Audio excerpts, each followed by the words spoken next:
मुरारी सुरार्चित लिंगम निर्मल भाषित शोभित लिंगम जन्मज दुःख विनाशक लिंगम तत्र नमामि सदा शिवलिंगम. सेवेला सेवक झालो, तुमच्या लागलो निजेच्यांना. अहो स्वामी तुभया देवा या परी न करावा मस्तक आहे पायावरी. या वारकरी संतांच्या प्रस्तुत प्राप्त प्रसंगी सेवेसाठी निवडले योगी कैवल्य साम्राज्य चक्रवर्ती ज्ञानी शिवकोटी साधनाचे मायबाप सकल संत श्रेष्ठ संत शिरोमणी माऊलींच्या ज्ञानेश्वरी भक्तातील ओवी असो 12व्या अध्यायातील 199 क्रमांकाची ओवी. या ओवीच्या माध्यमातून माऊली झाडाचं उदाहरण समोर ठेवतात आणि सांगतात की बाबा संत महात्म्यांचं आणि साधूचं जीवन कसं असतं. ज्या पद्धतीनं एखादा माणूस आहे त्या झाडाला वाढवल्यानंतर झाडाचं मोठं करतो आणि दुसरा एक व्यक्ती की त्या ठिकाणी त्या झाडावर कुऱ्हाड चालवतो.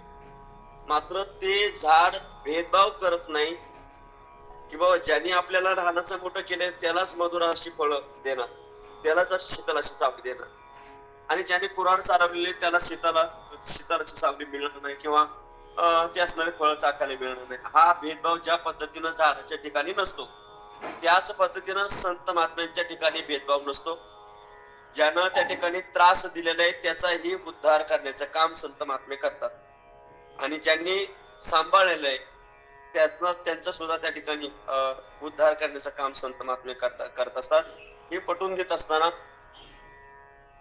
माऊली सांगतात की जो खांडावया खाऊ घाली ज्याने त्या ठिकाणी झाडावर कुऱ्हाड चालवलेली का लावणी जयाने केली, ज्यानं लहानाचं मोठं केलंय लावलेलं ते झाड दोघा एकची सावली उपसू दे जैसा.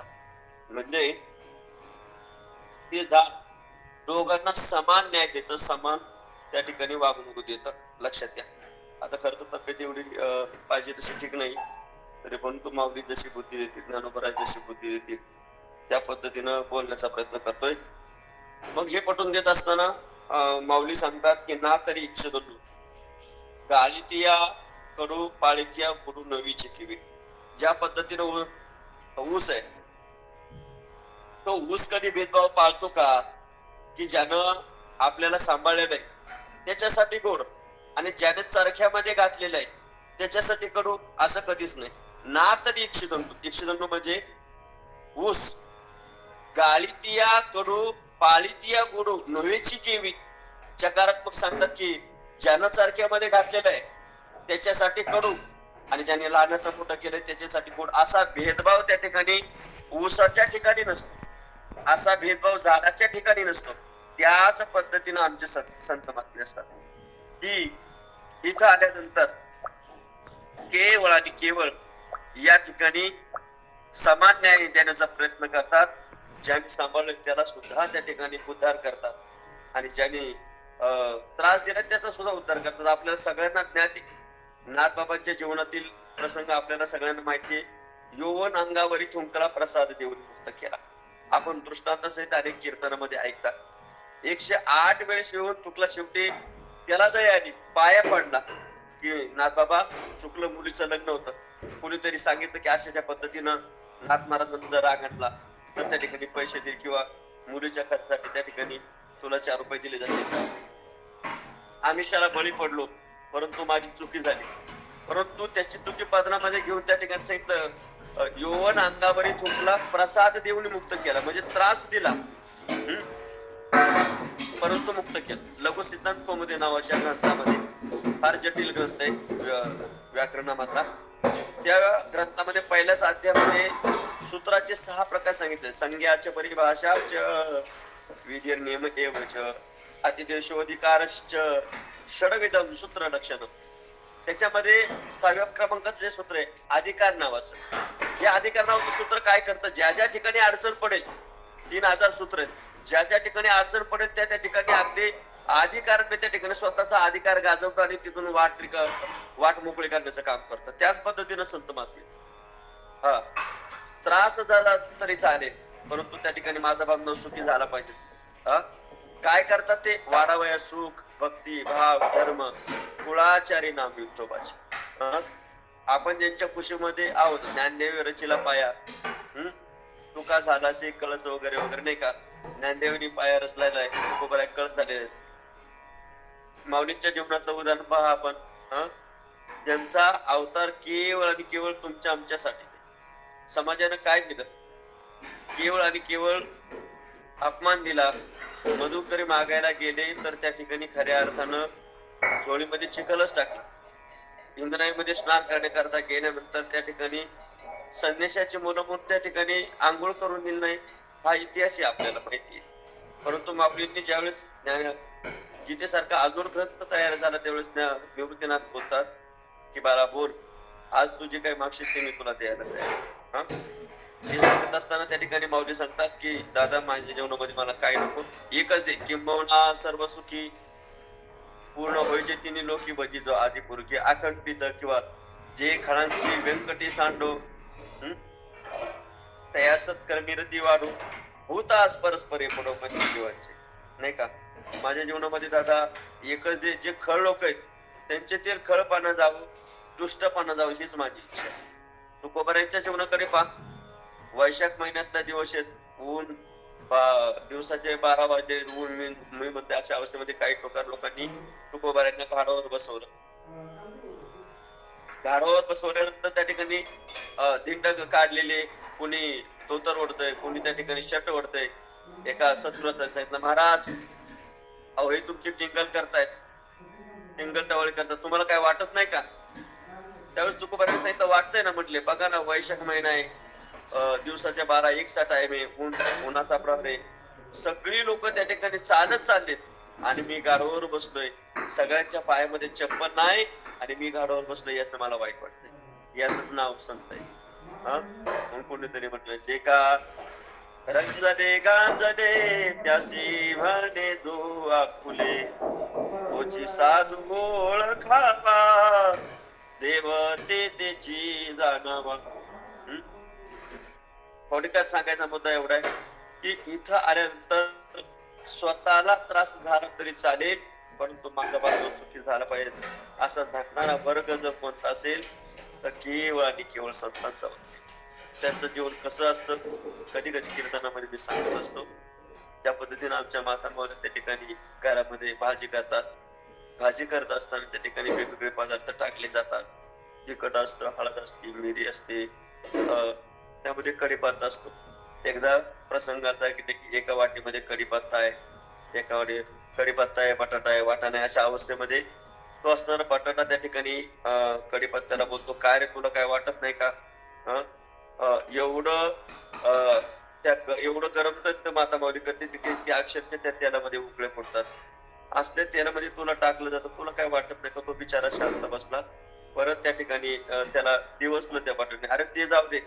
परंतु तो माणूस जेवायला बसल्यानंतर तोंडामध्ये पहिला घास घेण्याच्या अगोदर त्या ठिकाणी तुला ताटाच्या बाहेर फेकून दिलं तर काय वाटत नाही का? 2-4 प्रश्न विचार तर सांगतो. तो बिचारा बोलतो, जरा गरीब होता, तो म्हणतो खरं सांगतो का दादा, ती माता माऊली ज्यावेळेस गरम तेलामध्ये टाकते ना, अक्षरशः त्या तेलामध्ये अंगाची दाही होती, एवढं गरम तेल असतं, त्याचंही मला काय वाटत नाही. पण तो माणूस जेवायला बसतो, जेवायला बसल्याबरोबर मला ताटाच्या बाहेर फेकून दिलं जातं याचंही काय वाटत नाही.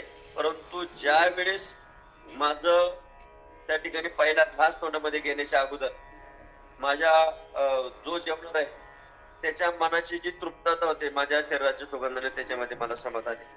दृष्टांत संपला. सिद्धांत हा आहे की इथं आल्यानंतर आम्हाला त्रास झाला तरी चालेल, परंतु तो सुखी झाला पाहिजे ती भावना असते, लक्षात घ्या. म्हणून इथं आल्यानंतर केवळ आणि केवळ कोणाच्या हातात धरायचं किंवा कोणाच्या संगतीमध्ये जायचं आपण या ठिकाणी ठरवलं पाहिजे, लक्षात घ्या. कारण हा एक वर्ग असा आहे की प्रत्येक जण त्या ठिकाणी स्वार्थाचा विचार करतो, आपला स्वार्थ कसा साधला जाईल याचाच विचार प्रत्येक जण आपल्या जीवनामध्ये करत असतो. ते माऊलींनी त्या ठिकाणी ज्ञानेश्वरीमध्ये सुद्धा सांगितलं, सगळं तीर्थाची दुरे जे का माता पितरे ती शिविशी कीर शरीर लोण केली, नाही का? असं असताना सुद्धा त्या ठिकाणी एका ठिकाणी तुकोबारांत माय बाप सरपिनी की बोका, नाही का?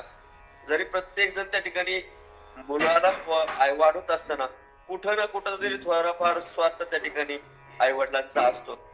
परंतु संत महात्मे असेल की कुठल्याही प्रकारचा स्वार्थ न ठेवता या ठिकाणी मार्गदर्शन करणारा वर्ग कोण असेल तर केवळ आणि केवळ संत आहे. तुकोपर्यंत सांगतात की माझ्या जीवनामध्ये एवढे उपकार आहेत की माझा जीव जरी त्यांच्या पायावर काढून ठेवला तरी त्यांचे उपकार माझ्या जीवनात भेटणार नाही. काय सांगू आता संतांचे उपकार माझा निरंतर जागी होती. काय द्यावी त्याशी भाविक उत्तर आहे ठेवी तो हा पाय जीव थोडा. माझा जीव जरी त्या ठिकाणी काढून ठेवला तरी त्या ठिकाणी उतराय होऊ शकत नाही एवढे उपकार त्या संत महात्म्यांचे माझ्या जीवनावर आहेत. मग इथं आल्यानंतर मानवी जीवन जगत असताना जीवनाला धन्यता प्राप्त करायची असेल, जीवन कृतार्थ करायचं असेल तर संत म्हणजे संजीवनी झाडाचं चूर्ण आहे. गुरु म्हणजे संजीवनी झाडाचं चूर्ण आहे. गोस्वामी तुलसीदास महाराज ग्रंथातील पहिल्याच अध्यायामध्ये बोलतात, बंद गुरुपद पदुम परागा सुरुची सुबास सरस अनुरागा आम्ही पुरी माया चूरण चालू समान सकल भव रुज परिपारू संस्कृती संभूतन विमल विभूती की ये तिलक गुण गण बस करणी. संत म्हणजे संजीवनी झाडाचा चूर्ण आहे. मग इथं आल्यानंतर उपकार कोण कोण करतं तर याच्यामध्ये उपकाराच्या याच्यामध्ये आई वडिलांचे उपकार तुमच्या आमच्या जीवनामध्ये आहेत. एवढंच काय नदीचे उपकार तुमच्या आमच्या जीवनामध्ये आहेत. माऊली वर्णन करतात ना का पेढी तर पाप ताप नाही का या समुद्र जाय आपोआप गंगे जैसे असं म्हटलेलं आहे. ती प्रवाहित होत असताना सगळ्यांना त्या ठिकाणी खऱ्या अर्थानं पालन पोषण करण्याचं काम नदी करते.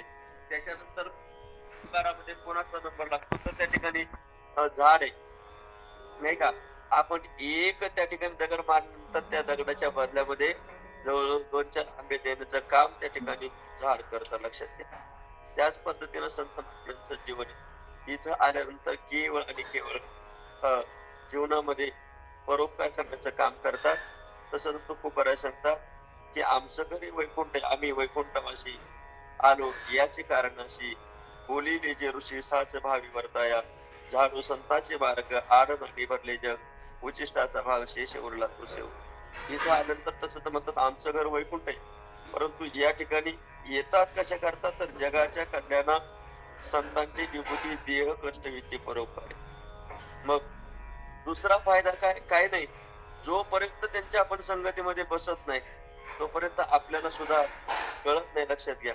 म्हणून त्या ठिकाणी संत त्या ठिकाणी प्रमाण देतात, बैसता संतांची संगती कळो येईल कमळापती आपले कोणीही नव्हती निश्चय चित्रित दृढ झाला. लक्षात घे. हा एक वर्ग असा आहे की याच्या संगतीमध्ये बसल्यानंतर जीवनाचं हित होत असतं. या ठिकाणी कोणाची संगती आपल्या जीवनामध्ये केली पाहिजे आणि कोणाचं नाही याचा विचार तुमच्या आपल्या जीवनामध्ये असला पाहिजे. कारण केवळ आणि केवळ इथं आल्यानंतर खऱ्या अर्थानं उपदेश करणारा वर्ग, खऱ्या अर्थानं सुखाचा मार्ग सांगणारा वर्ग जर या जगामध्ये कोण असेल तर केवळ आणि केवळ संतांचा आहे. म्हणून इथं आल्यानंतर कार्य करत असताना स्वतःला किती त्रास होतो याचा विचार न करता ते काम करतात. जर आपण इतिहास पाहिला, आपण जर सिंहावलोकन केलं तर आपल्या लक्षात येईल की आतापर्यंत ज्या संत महात्म्यांनी जन्म घेतला, अवतार घेतला, संतांचा जर जीवनपट आपण शोधून पाहिला तर असा एकही संत नाही की समाजानं त्यांना त्रास दिला नाही. लक्षात घ्या. परंतु जीवन जगत असताना त्रास जरी दिला तरी एकच त्यांनी साध्य त्या ठिकाणी आपल्या जीवनामध्ये ठेवलं की काय केल्यानंतर माझा बांधव सुखी होईल याच्याकरताच ते जगले, याच्यासाठी ते झटले. लक्षात घ्या. मग वेगवेगळ्या जातीमध्ये वेगवेगळ्या धर्मामध्ये अवतार धारण केला आणि प्रत्येकाला आपापल्या पद्धतीने त्या ठिकाणी सुखाचाच मार्ग सांगण्याचा प्रयत्न केला. एवढंच नाही, तुम्ही म्हणसाल महाराज अजून काही तर काही नाही. त्यांच्या हाताला धरल्यानंतर तुकोबाराय सांगतात बैसता संतांची संगती नाही का. या युक्तीप्रमाणे धरतील हाती संत कृपावंत पाळी पंढरीनाथ लळा त्यांचा. त्यांनी काय एकदा हाताला धरलं तर समाज डोक्यावर घेईल यात नवल नाही, परंतु जग सुद्धा त्या ठिकाणी जे देवाला सुद्धा मान्य करावं लागतं, लक्षात घ्या. मग इथं आल्यानंतर मला असं वाटतं की त्यांचं कार्य हे एक असं आहे की त्रास झाला तरी चालेल, परंतु केवळ आणि केवळ तुकोबाराय सांगतात की सहज बोलणे हाची उपदेश करून सायास ठेवते. त्यांचं सहज बोलणं सुद्धा आमच्यासाठी उपदेशात्मक असतं. ते कसे असतात ते चालते ज्ञानाचे बिंब, दयाचे अवयव सुखाचे कुंभ, ईर मानुष्यपण भाव लौकिक बागू जैसा रसा माझी सिद्ध रस, नाही का. याच्या पुढे जाऊन सांगेल आमचे गुरुजी नेहमी कीर्तनामध्ये सांगतात की काही नाही, अगदी जसं की मुख्यमंत्र्यांनी एखाद्या गावामध्ये 50-60 लाखाचा निधी टाकलाय, फाईल त्या ठिकाणी मंजूर झाली, जिल्हा लेवलला आली, आता निधी गावात पडणार. अशा अवस्थेमध्ये त्या ठिकाणी निधी आल्यानंतर ज्या पद्धतीनं तो निधी फेल होत नाही, अगदी त्याच पद्धतीनं आमच्या भगवंतानं एखाद्या फाईलवर सही केली आणि कळत नकळत ती जर फाईल आमच्या संत महात्म्यांच्या हाताला लागली, तर ती नापास करण्याची ताकद आमच्या संत महात्म्यांची आहे किंवा ही ताकद त्यांची आहे, लक्षात घ्या.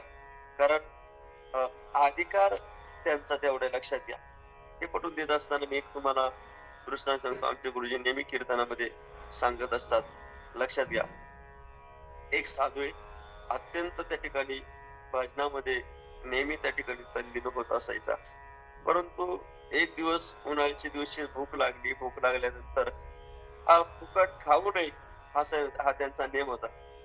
वैशाख महिन्यातले दिवस त्या ठिकाणी गावामध्ये गेले. गावामध्ये गेल्यानंतर सहज गीत गाऊ लागले. जो एक रोटी देगा उसे एक बेटा होगा, चार रोटी देगा उसे चार बेटे होगे, नाही का. गीत गात होता त्या ठिकाणी. प्रकार असा घडला होता की त्याच गावातील एका माता माऊलीनं नारद मुनींकडे भविष्य पाहिलं होतं. नारद मुनी 15 वर्ष झालं लग्नाला, पाळणा हालेल का.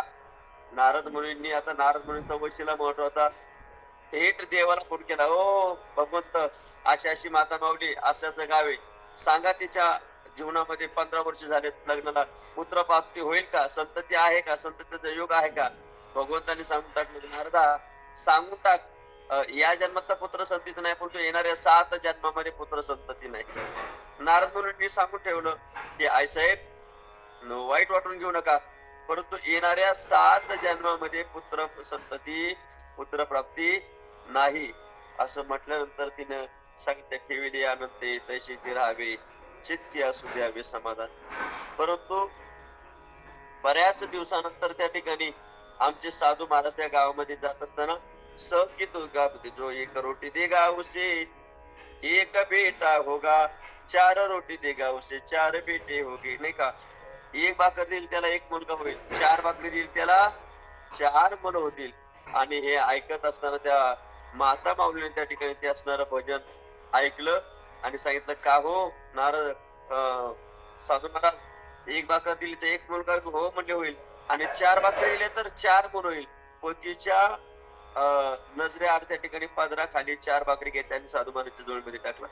योगायोग असा की 1.5-2 वर्षानंतर मरणासारखी 4 मुलं त्या घरामध्ये जन्माला आली.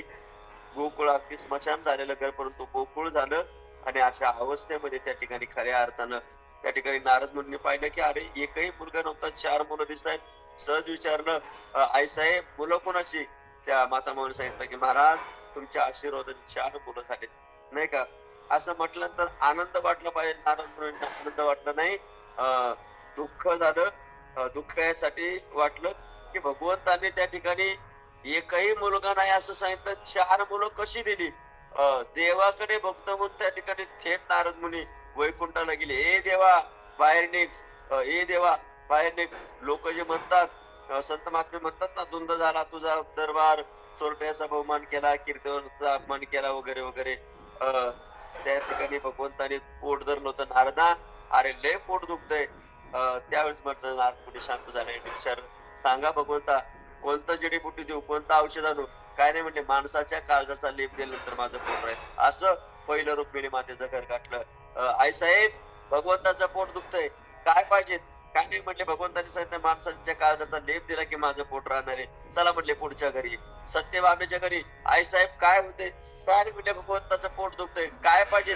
माणसाच्या काळजाचा लेप दिला की माझं पोट राहणार आहे, भगवंतांनी सांगितलंय. म्हणले 16,108 पत्नी आहेत. चला म्हणले पुढच्या घरी. असं करता करता सगळी पृथ्वी पालती घातली. जाता जाता नारद मुनींच्या चेहऱ्यावर 12 वाजले. त्या साधून पाहिलं आणि विचारलं, नारद मुनी, आज चेहऱ्यावर 12 वाजत काय प्रकार आहे? काय नाही म्हटले, माझ्या भगवंताचं पोट दुखतं आणि भगवंताचा इथं जोपर्यंत माणसाच्या काळजाचा लेप देत नाही तोपर्यंत पोट राहणार नाही. असं म्हटल्यानंतर साधूच्या काळजामध्ये त्या ठिकाणी धक्का बसला आणि सांगितलं, माझ्या भगवंताचं पोट दुखतंय. नारद मुनी सांगा ना म्हटले, माझं काळीज चालेल का? हो म्हटले चालेल. क्षणाचा विचार न करता छातीला हात टाकला, स्वतःची छाती फाडली, काळीज त्या ठिकाणी नारद मुनीच्या हातावर ठेवलं, तडफडत तडफडत प्राण सोडला. क्षणाचा विलंब न करता नारद मुनीने वैकुंठ गाठलं आणि सांगितलं, भगवंता काळजी करू नका, माणसाचं काळीज घेऊन आलोय. त्यावेळेस भगवंतांनी सांगितलं, नारदा, अरे तू येण्याच्या अगोदर 5 मिनिटापूर्वीच पोट राहिलं. असं म्हटल्यानंतर पुन्हा राग आला. अरे म्हटले, त्या साधून क्षणाचा विचार न करता स्वतःचा जीव काढून दिला आणि तो म्हणतो आता पोट राहिले. अशा वेळेस त्या ठिकाणी नारद मुनी सांगतात, बघून सांगतात की नारदा, अरे तुला सुद्धा काळीज आहे, तुझं सुद्धा काळीज मला चाललं असतं, तू का नाही तुझं काळीज दिलं? परंतु क्षणाचा विचार न करता त्या साधून त्या ठिकाणी स्वतःच काळीज काढून दिलं. नारदा, अरे तुला सांगितलेलं भविष्य खरंच होतं, परंतु तो साधू सहज बोलून गेला जो एक रोटी देगा उसे एक बेटा होगा, 4 रोटी देगा उसे 4 बेटे होगे. सहज बोलून गेला. त्याचा परिणाम मला त्या ठिकाणी साधूचे शब्द खरे करावे लागले. नारदा, जर सहज जरी असा साधू बोलला तर ते मला त्या ठिकाणी मान्य करावं लागतं. हेच माऊली ज्ञानेश्वरी मध्ये सांगतात, तयाचे पिसाट शब्द सुखे मनोइति वेद. असा साधू, असा संत सहज जरी बोलला, सहज नाही, पिसाट म्हणजे वेड्यासारखं. जर वेड्यासारखं जरी बोलला तरी तो वेड्यापणा नसून वेद तोंडातून येतो. तयाचे पिसाट शब्द, पिसाट म्हणजे वेड्यापणा. सुखे मनोइति वेद. म्हणून त्या ठिकाणी खऱ्या अर्थानं त्यांचं चालणं, त्यांचं बोलणं आपल्यासारखे दिसत असले तरी लक्षात घ्या, त्यांचं कार्य केवळ आणि केवळ इथं आल्यानंतर येथे परोपकारासाठी आले घरच्या वैकुंठी. केवळ आणि केवळ येतात तो परोपकार करण्याकरता. तुकोबारा सांगतात, काम नाही झालो पायी रिकामा. म्हणून त्या ठिकाणी इथं आल्यानंतर लक्षात घ्या, मला तरी असं वाटतं की संगत संत नकी करले जन्म का सार्थक करले. याची त्याची संगती करण्यापेक्षा ज्यांच्या संगतीमध्ये गेल्यानंतर आपल्या जीवनाचा उद्धार होईल त्यांच्या संगतीमध्ये माणसानं आपले जीवन त्या ठिकाणी झाले त्याला पात्र केलं पाहिजे. हा, मग तुम्ही म्हणसाल, मला संतांची भेट तरी काय एवढी सोपी आहे का? मान्य आहे. तुकोबारा सांगतात, चंद्रामृत सुखी होईल, आस्था जाता रवी धरवेल, बाह्य सागर हेळा तरवेल, परी त्या साधू चिन्ह भेटी उरवेल का.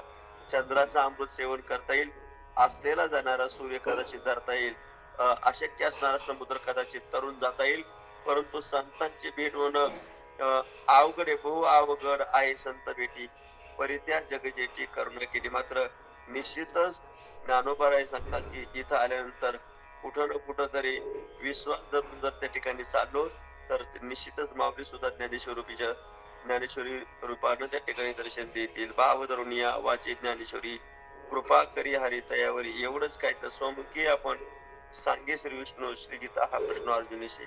म्हणून इथं आल्यानंतर हा वर्ग असा आहे, माऊली सांगतात की निश्चितच जो खांडावया घावो घाली का लावणी जयाने केली, दोघाई कची सावली वृक्ष ते जैसा. मग झाडाचं उदाहरण देत असताना सांगतात की एकानं कुऱ्हाड चालवलेले आणि एकाचं लहानाचं मोठं केलेले, दोघांना समान न्याय देण्याचं काम ते झाड करत असतं. लक्षात घ्या. अपकार करून सुद्धा जे उपकार करतात त्यांना संत म्हणतात आणि उपकार करून सुद्धा जे अपकार करतात त्यांना जीव म्हणतात. आपल्याला सगळ्यांना माहिती, ज्या वेळेस नदीमध्ये स्नान करत असताना नाथबाबांनी पाहिला एक विंचू त्या ठिकाणी पोहत येतोय. विंचू त्या ठिकाणी पाण्यामध्ये येत असताना जीवांच्या आकांताने त्या ठिकाणी जीव वाचवण्याचा प्रयत्न करतोय. नाथबाबांना दयाने पाण्याच्या खाली हात घातला आणि त्या विंचवाला त्या ठिकाणी वरती काढलं, परंतु विंचवाचा स्वभाव डंक मारणं. डंक मारल्याबरोबर हात झटकला, विंचू पाण्यामध्ये पडला. पुन्हा त्या ठिकाणी त्याला आता वाचवायचं म्हणून पाण्याखाली हात घातला, पाण्याच्या बाहेर काढलं. पाण्याच्या बाहेर काढल्याबरोबर विंचवाचा स्वभाव डंक मारणं. डंक मारल्याबरोबर त्या ठिकाणी पुन्हा खाली पडला. खाली पडल्यानंतर एका सद्ग्रस्तानं पाहिलं 4-5 वेळेस विंचू चावतोय. नाथबाबा पुन्हा पाण्यामध्ये हात घालतायत, त्याला वरती आणतात. त्या सद्ग्रस्ताने आवाज दिला, "ओ नाथबाबा, काय करताय?" विंचवाचा स्वभाव आहे डंक मारणं, तो डंक मारणार. त्याला नका वाचवण्याचा प्रयत्न करू. नाथबाबांनी सांगितलं, त्याचा स्वभाव जर त्या ठिकाणी डंक मारणं जर त्याचा स्वभाव असेल, तर त्या ठिकाणी त्याला वाचवणं हा माझा स्वभाव आहे. दृष्टांत संपला सिद्धांत आहे.